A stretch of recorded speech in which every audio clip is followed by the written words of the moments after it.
Hi guys, it's me Karen from Karen's Intuitive Jewelry.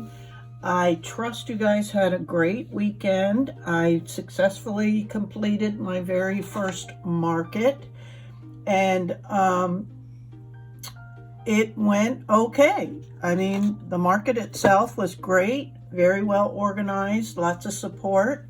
Had about 30 to 35 people stop by my table. But unfortunately, I only actually made one sale. This was an evening market and it was only 3 hours long, so that may have had something to do with low sales. Lots of other vendors, in particular the food and drink vendors, did really well. The other component to that is that we're in West Central Florida. And while I was setting up about 5 p.m., the temperature was 92 degrees with almost 100% humidity. So it was pretty brutal.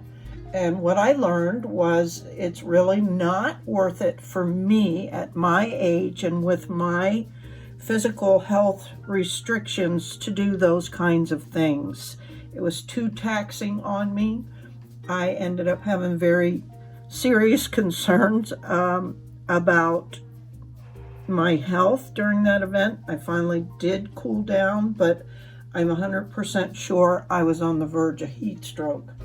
And yes, I took all the precautions. I brought a fan, I had lots of ice and lots of water, and even brought a washcloth to apply to the back of my neck and my face and whatnot, and an umbrella, and it's just brutal. You guys who live in Florida or have been here for any length of time get it. There's really not a whole lot you can do other than to not be out in that heat to keep your body temperature low. So I will not be doing any more of those types of markets. I'm going to just continue to focus on my YouTube channel and my membership people and my Facebook groups and my Etsy store. So just a little update. Today, however, we are going to make a brass stamped cuff bracelet using this awesome tiger's eye. So without further ado, here we go. Oh, and a quick thank you to my continued membership folks over on Buy Me a Coffee. I really appreciate it. And I'll be working on our perks for this month to get out to you towards the end of the month. I'm not sure yet what gemstone I'll be focusing on, but we'll see, and it'll be a surprise.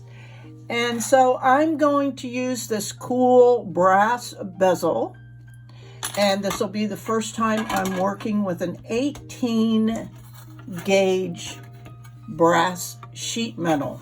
And I've already marked out what shape I want my cuff to be, and I'm going to saw it out now.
Okay, now that I've gotten the initial filing and everything of the general shape, I did go ahead and stamp my initials on.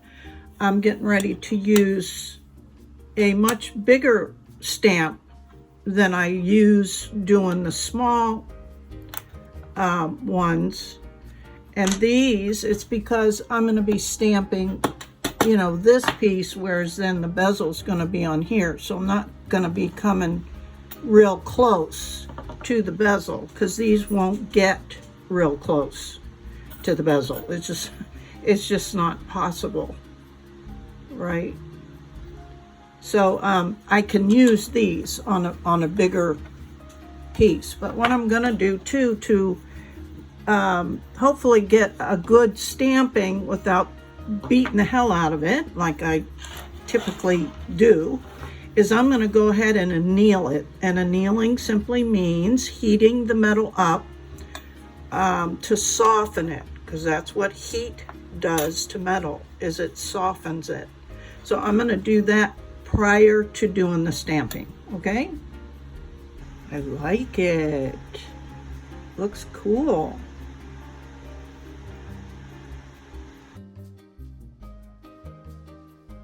Okay, after filing, or sanding rather, the bottom of the bezel so that I get a nice, perfectly aligned connection there. That's the key to a good soldering job, is that you can't see any daylight or minimal daylight. So I'm going to use this little trivet. This is made out of titanium, so it's not what they refer to as a heat sink, meaning it does not draw the heat away, because that's never good. Sometimes you might be soldering and soldering and soldering and nothing's happening if you're using certain clips or what have you. That's why these blocks are important. They reflect heat back. So now I am going to not let that sit down in there, but I'm going to put this on here, and we're going to apply our flux. I'm going to go ahead and put some on the back too. I'm trying to, you know, remember all the things that I'm learning, because there's so many of them that I probably forget more than I remember. Okay, put some more on there. Can never have too much flux. And then I'm gonna like burn that off, and then I'm gonna use medium solder, because this is a cuff. So it'll get more wear and tear, and possibly, you know, banging of it up against things or leaning on desks or whatever. So I don't really want to use easy flow solder, because, you know, it's going to get beat up a little bit. So I'm going to go ahead and burn flux off. You don't need much. You'll see it bubble. I did put quite a bit. That's okay. But you'll see it start to bubble.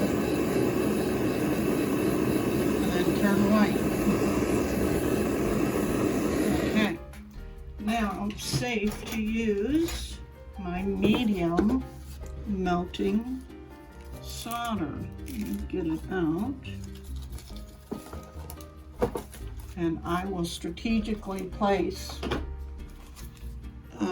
probably going to use 6 small pieces around the edges, and I'll be back.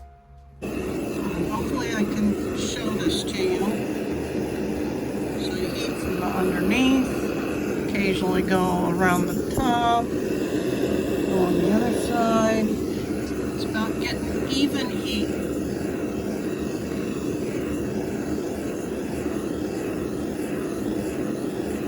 The whole piece has to get up to the same temperature as hot as medium. So it has to get like 1300 and some odd degrees. There, that one went.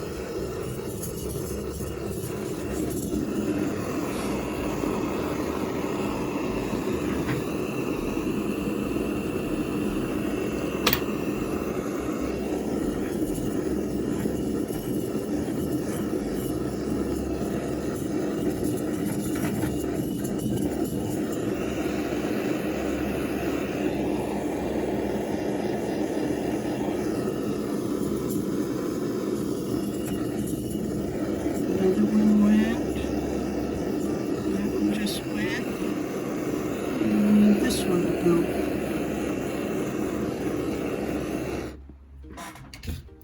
And it almost looks like the seam came open, which is interesting.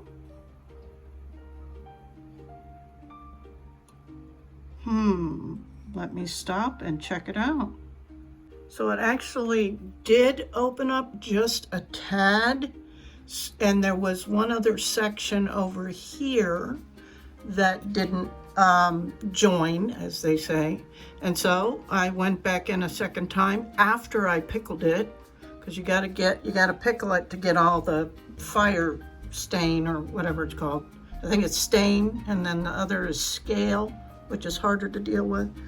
Anyway, I did that, went back in, put a little dab here right on the seam, and put another piece. You can see where I put it, that's flat, and went in a second time, and I'm happy with this. So now I'm going to go ahead and cut off the excess and set it up. After I formed the bracelet, set it up to attach this bezel to the bracelet blank, and I'll be back.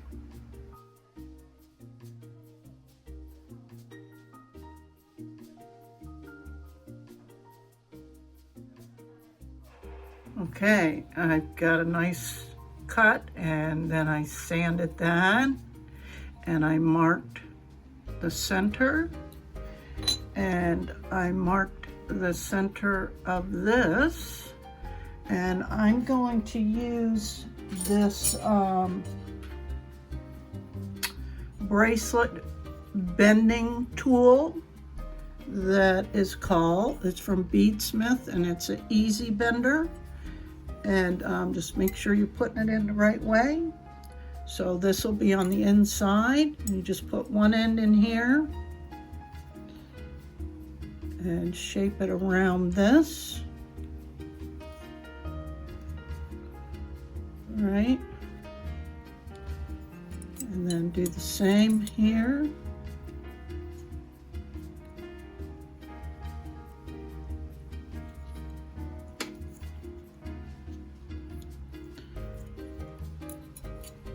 And that's kind of what you get. And then, you know, when you're at the finishing of it, you'll bend these in a little bit more and whatnot. And I got to make sure that's kind of flat. If not, I'll be sanding that down. So let me get set up for the soldering part. Woohoo! Okay, so this was explained to me by a mentor of mine, Michelle. She was demonstrating how she does ring blanks, and so I'm going to try that with this bracelet. So obviously I just put some clips on. I'm going to burn that off. Now the key is going to be to get this on here without melting anything. Right? And I'm using medium solder chips, so I'm going to place them right on here.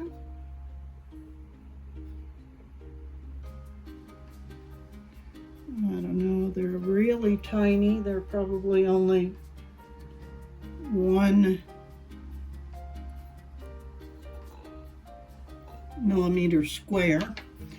And then I'm going to go ahead and place the bracelet blank on here. And then I'm going to use these charcoal blocks as a way just to support the blank, the bracelet blank, in case anything shifts.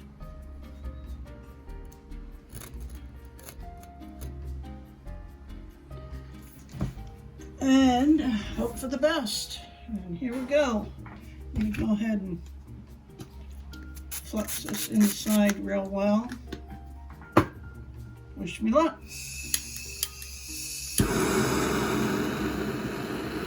I'm going to be looking for some of the silver solder to come out from below, or that this blank will just settle down.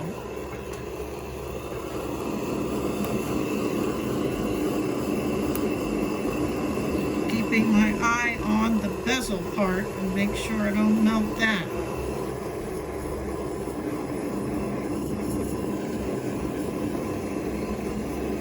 Heating up some of the blank itself.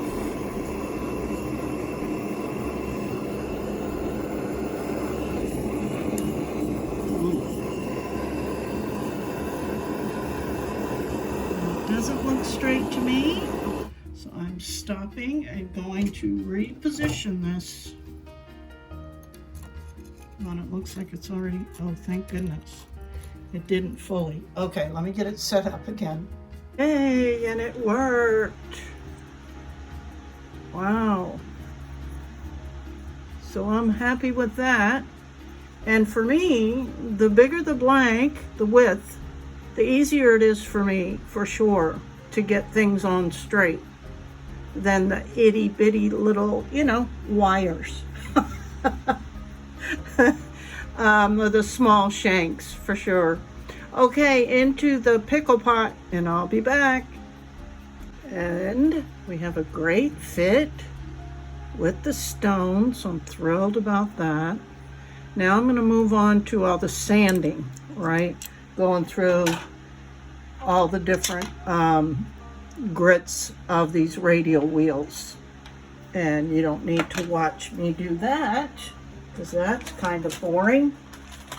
And if I haven't thanked you guys yet, which I'm pretty sure I did, but no harm in thanking you again for all the amazing support.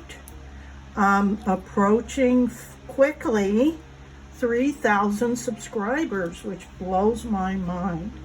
But I'm thrilled, just so thrilled about it, and so appreciative, you guys. I do really appreciate all the love and support.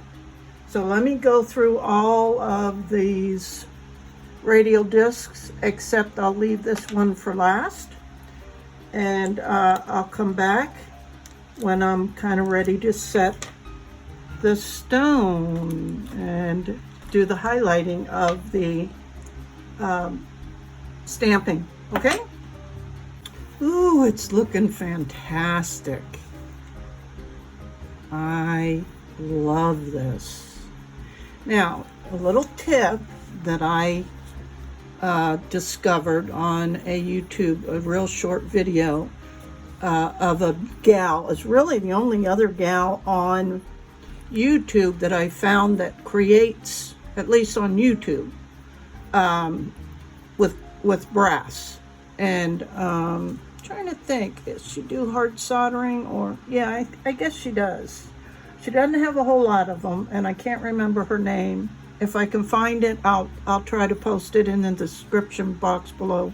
But she gave this little tip, because I don't know if you can see deep inside the little crevices of this bezel, that there's some shades of copper, because there's brass and copper, right? There's copper and brass and silver. I mean, they're, you know, unless it's 100% pure silver, that's what makes up silver, is copper and brass. I don't know if you knew that, but I didn't either. But to get into those little areas, or if you can't get the copper look off of brass, and it works with silver. Some people call it a super pickle, but I found that you don't have to create a whole separate pickle pot or anything like that. You just mix up equal parts of vinegar and hydrogen peroxide, and just dip it in there for just, I mean, it depends. It could be as little as, you know, 20 to 30 seconds, depending on your piece and how embedded they are, up to, I think hers was 5 minutes or so. But it works like a charm. So that's what I'm gonna go do right now to get all those little marks out of there. Because even with these little radial discs, I can't get in there very well, not fully. So I'll be back. Okay, and that worked real well. I did have to do another quick polish because the vinegar can tarnish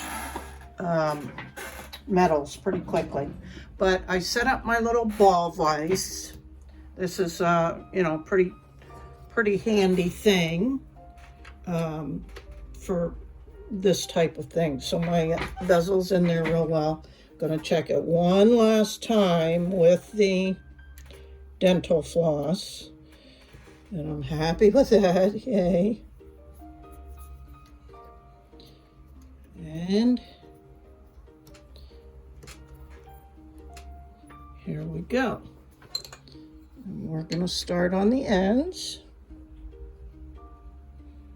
Do a corner there. Do a corner here. Do a side. And do the opposing side. And that's really just to center the stone in there. And then you can kind of go back, and it's best to follow the same thing until you're, you know, really much closer to finishing.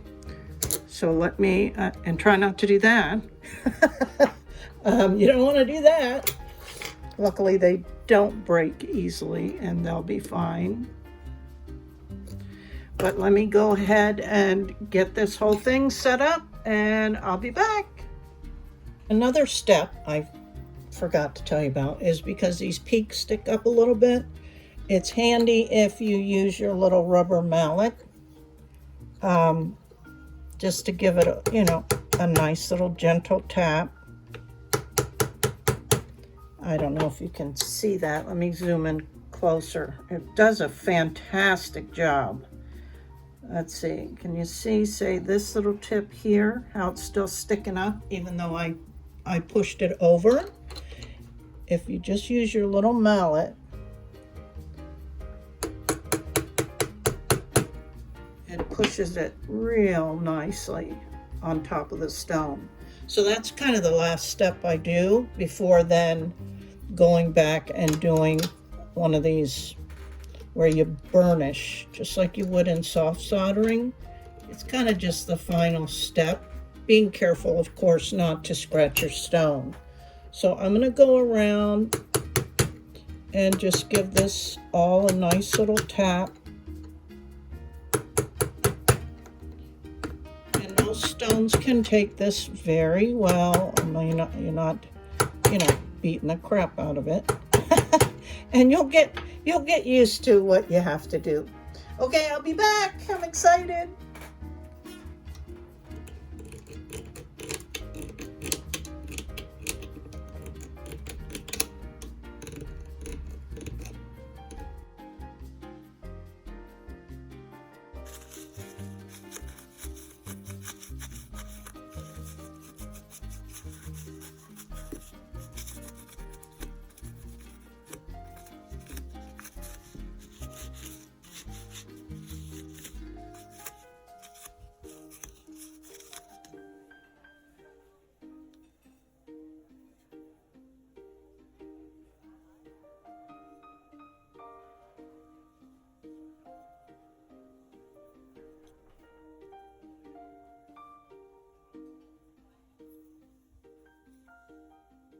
Now for the finishing touches on the shape, you can use these bracelet bending pliers to just put it on there like this and just give it a gentle bend in, right? And do this very gradually, no, you know, sharp movements, just a little bit at a time till you get a nice shape. Oh man. And then of course anybody at all can give it a good squeeze to fit their wrist, and OMG, wowza, I am in love with this cuff bracelet. Oh my gosh, you guys. Wow. It turned out fantastic. Honestly, really did. Wow. Man, what do you guys think? And it was pretty easy, honestly, for hard soldering. And that's a lot for me to say, because usually I struggle mightily still because I'm, still pretty new to it. And we can shape this more. Of course, that's usually left up to the owner.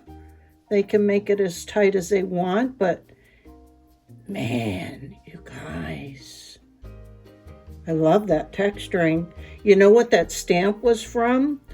It's supposed to be ripples of water in a lake.